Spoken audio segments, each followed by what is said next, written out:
Quick note first, this is general education, not medical advice. And cold is a real stressor, so check with a doctor before starting, especially if you have a heart condition. A famous study followed 3,000 people taking daily cold showers for a month. Those who did took about 29% fewer sick days off work. But here's the twist. They did not actually fall ill any less often. Cold showers are wrapped in big promises and a lot of hype. Some of those claims are real, others are mostly wishful thinking. Cold showers have exploded across social media, promised as a cure-all. Influencers credit them with everything from weight loss to superhuman immunity. The reality is more interesting and more useful than the slogans, because separating the real effects from the noise actually helps you decide. The good news is the basic habit is cheap, quick, and available to almost anyone. You already own a shower, you just turn the dial the other way. And 30 days is long enough to feel what is genuinely there. It is also short enough to try without a huge commitment. So we will hold every claim up to the evidence, fairly, keeping the wins and quietly retiring the myths. We will not cheerlead, and we will not sneer at the trend. We will just follow the evidence wherever it leads. By the end, you will know exactly what to expect and what to ignore. Some of what you have heard will hold up beautifully, and some of it will quietly fall apart. So what truly happens to your body when you take cold showers for 30 days? We will walk the clock from day 1 to day 30, sorting proven from overblown. Some of it you feel in the first 10 seconds. Some builds quietly over the month, and some never really shows up at all. This is a benefit clock, but an honest one. We will flag the myths as we go. And we will be clear about who should be careful, because cold is a real stressor. This is what happens to your body when you take cold showers for 30 days. Let us start with the first 10 seconds, before any 30-day habit. The instant cold water hits, your body reacts before you can think. You gasp, your breathing quickens, and your muscles tense. Your heart rate jumps and your blood pressure spikes. Blood vessels in your skin clamp down to keep warm blood near your organs, and a surge of adrenaline floods your system. This whole reaction has a name, the cold shock response. It is automatic, ancient, and completely normal. It is also why cold is a genuine stressor, not just a bracing splash. For most healthy people, a cold shower is a mild, manageable version of it. But it is exactly why some people need to be cautious, as we will see. Get past those first seconds and something more interesting begins. Cold water on the skin is detected by dedicated cold receptors. They fire a fast alarm signal to your brain and nervous system. Your sympathetic nervous system, the fight-or-flight branch, switches on. That is what drives the gasp and the racing heart. It evolved to protect us from sudden, dangerous cold, which is why your body treats a cold shower as a mild emergency at first. The reaction is strongest in the opening seconds, then it settles. As you keep breathing, your system starts to calm itself down. That settling is the first thing you can learn to control. And learning to control it is part of the whole point. It is the same reflex that makes people gasp falling into a cold lake. In open water, that involuntary gasp can be genuinely dangerous. Under a shower, with your head clear, it is simply a sharp jolt. Understanding it is the first step to working with it, not against it. So let us start the clock. Day 1, your first cold shower. The hardest part is mental, the dread before you turn the dial. Every instinct tells you to step back into the warmth. Push through, and that surge of adrenaline becomes a wave of alertness. Cold also triggers a release of noradrenaline and dopamine. In full cold water immersion studies, those spikes are dramatic and last hours. One study saw noradrenaline jump several times above normal.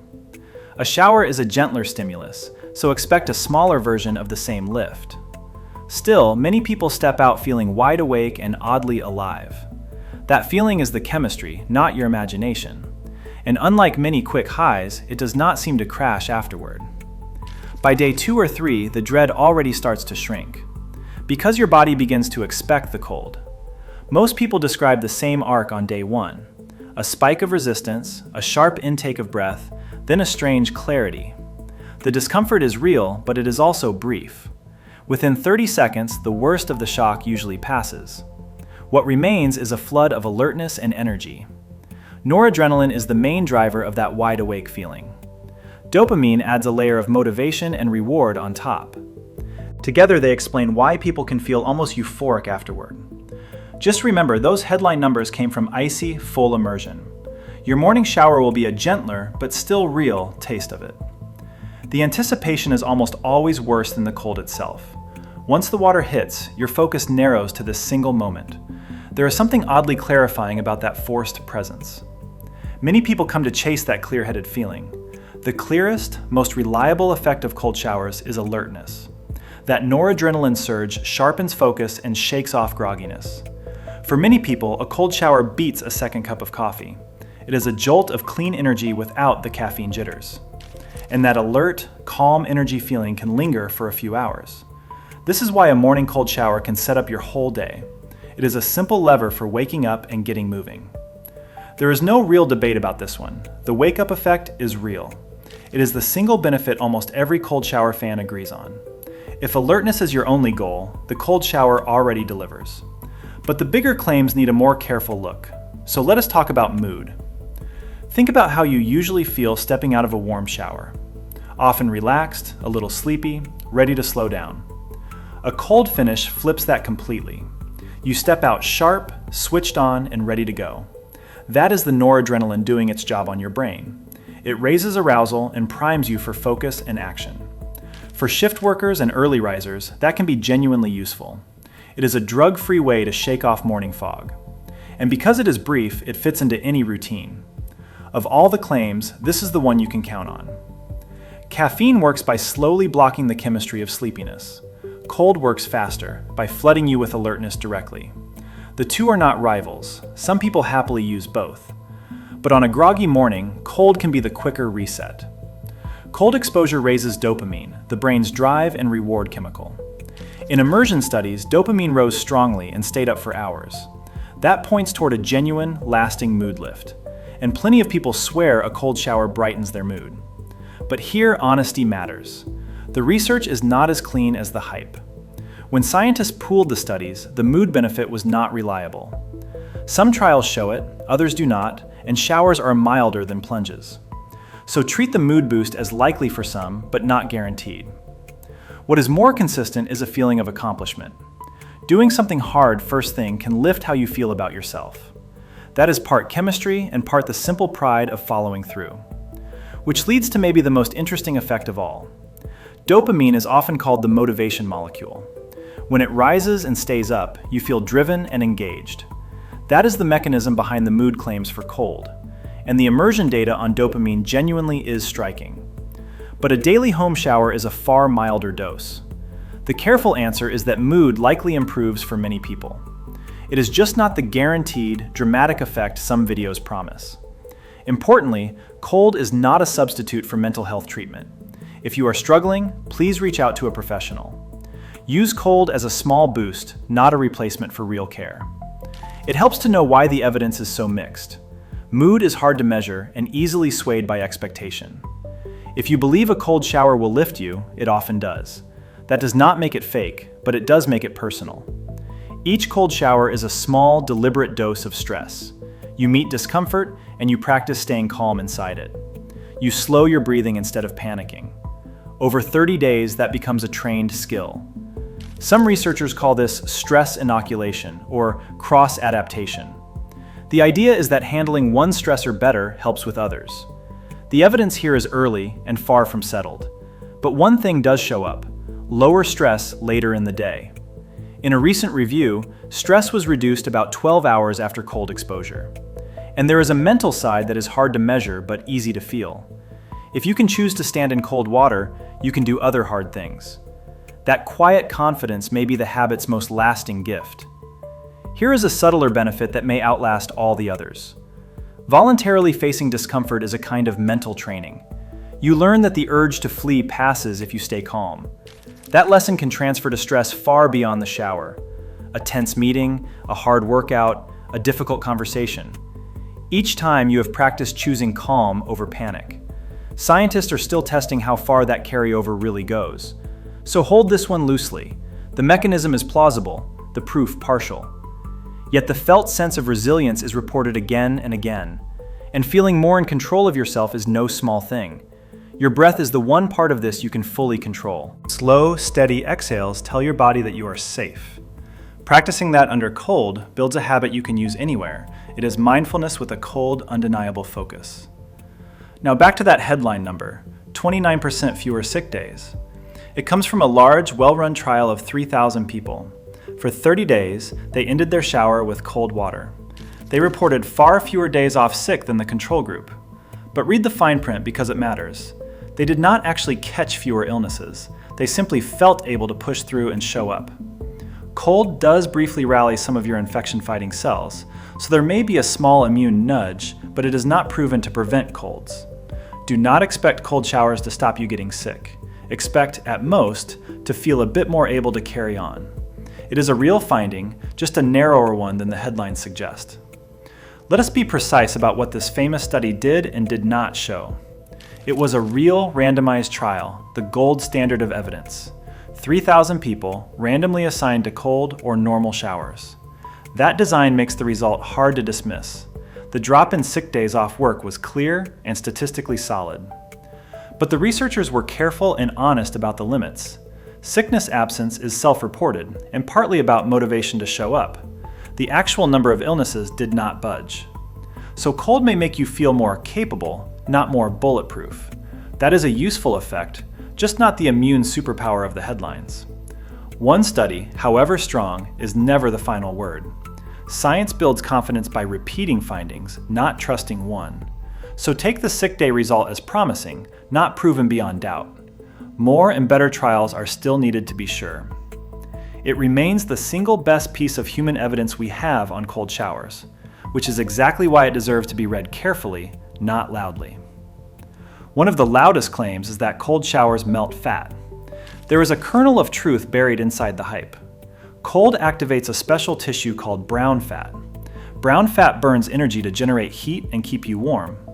Repeated cold exposure can increase how much of it you have. That can give a small bump to metabolism and blood sugar control. But the calories burned in a cold shower are tiny, nowhere near enough to drive real weight loss on their own. Anyone promising a fat-burning shortcut is overselling it. Food and movement still decide what the scale does. Think of brown fat as a minor bonus, not a weight loss plan. On to your blood vessels and muscles. Brown fat is genuinely fascinating and genuinely real. Babies have a lot of it to stay warm before they can shiver. Adults keep small amounts, mostly around the neck and upper back. Cold is one of the few things that switches it on. When active, it burns fuel purely to make heat. Some researchers see it as a target for metabolic health. But its day-to-day calorie impact in humans is small. It may help blood sugar more than it helps the bathroom scale. So the honest framing is metabolic support, not weight loss. Anyone selling a cold shower diet is selling you a story. The metabolism boost during a cold shower is real but fleeting. Your body simply burns a little extra to re-warm itself. Once you are warm again, that small boost fades.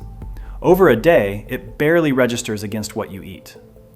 Cold makes your blood vessels clamp down, then open up as you warm.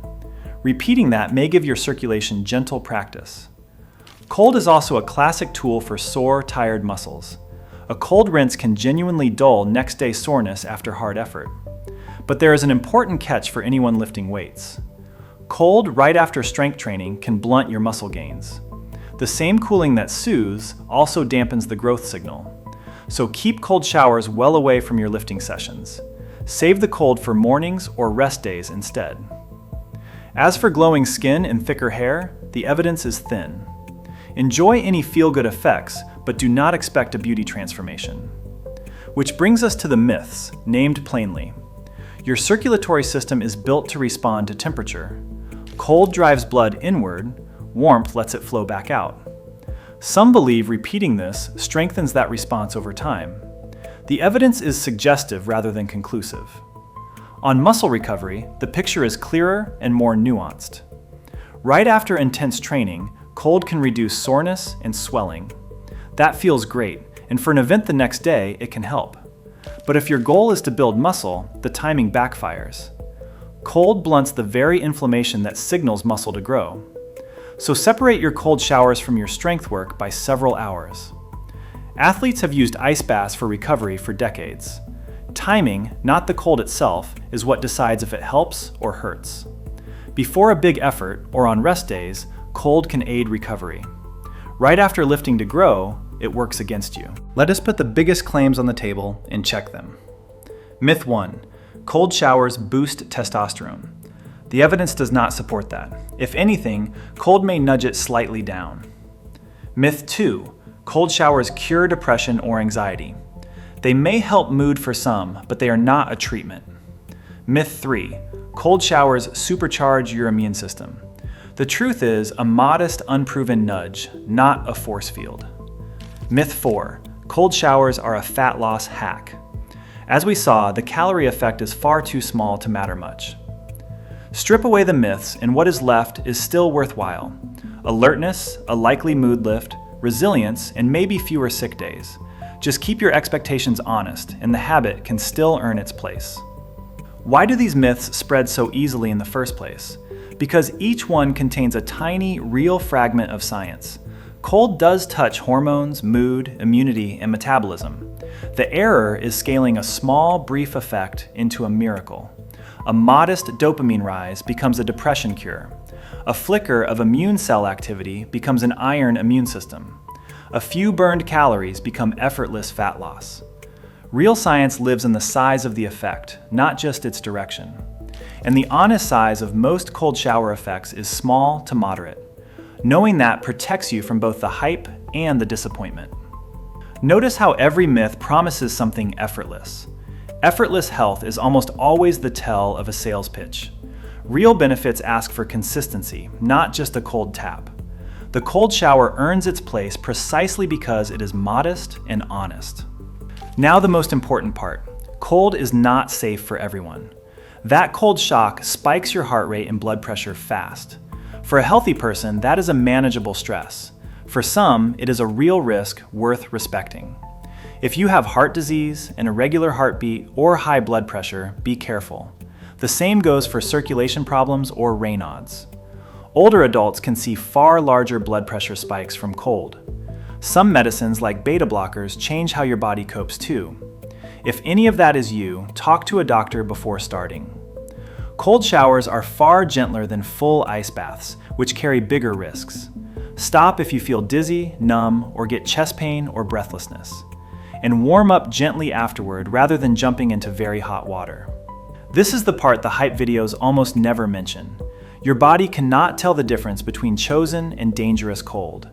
The same shock that feels invigorating also strains the heart.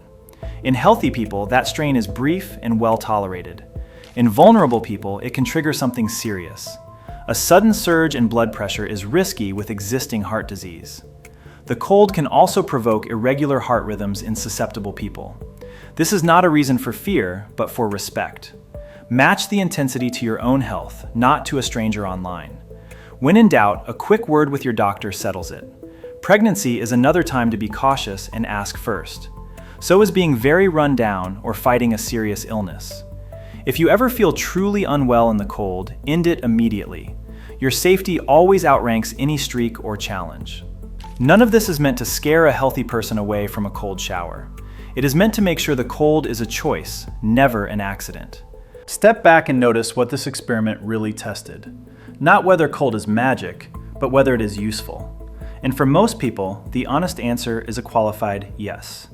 Useful for waking up, for mood, and for a little mental toughness. Not useful as a shortcut around diet, training, or medicine. The value is in the doing and in paying attention to your own response. Some will love it and keep it for life. Others will decide the daily jolt is not worth it, and that is fine too. Either way, you will have answered the question for yourself, which is exactly how every health claim deserves to be tested. Notice, this was never really about the water. It was about testing a popular claim with clear eyes. That same honest curiosity works for any health trend. Keep what survives the evidence and let go of the rest. Let us walk the 30 days one final time. From the first 10 seconds, a jolt of adrenaline and alertness. Across the weeks, sharper mornings and a likely lift in mood. A trained calm under stress and quiet pride in doing something hard. Maybe a few less sick days and a small nudge to your metabolism, but not fat loss, not more testosterone, and not a cure for anything. It is a cheap, simple tool, not a miracle. For most healthy people, it is an easy experiment worth trying. For some, it is a stressor to clear with a doctor first. Run your own honest 30 days and judge it by how you feel. Just respect the cold and let the habit prove itself.